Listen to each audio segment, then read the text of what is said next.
اسم هولندي ظهر في سوق العربيات الفارهة. شركة دونكر فورد أعلنت عن موديل B24RS الجديد.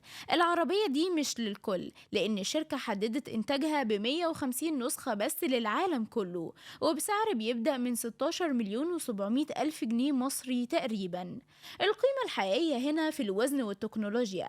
العربية مصنوعة بالكامل من ألياف الكربون، وده خلى وزنها 780 كيلو بس، يعني أخف من أغلب العربيات اللي بنشوفها في الشوارع.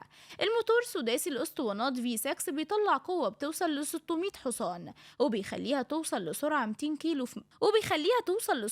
كيلو متر في 7 ثواني، مع سرعة قصوى بتعدل 300 كيلو متر في الساعة. التصميم بيميزها جدا بعجلات أمامية مكشوفة، وأبواب بتتفتح للسما، وسقف قابل للإزالة. العربية بتقدم تجربة قيادة للي بيدور على التميز والندرة بعيدا عن الماركات التقليدية.